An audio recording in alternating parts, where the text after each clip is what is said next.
try and slightly mess with this spring to get it out from underneath this.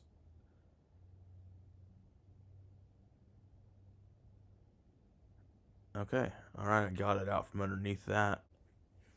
But here you can see this stud in the center is way off. So I'm gonna drop all these wheels and everything else pretty much into this basket here.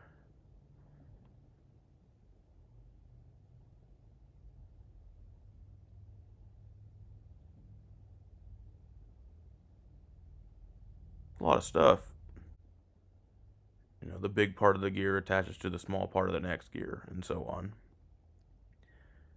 This is the center wheel, and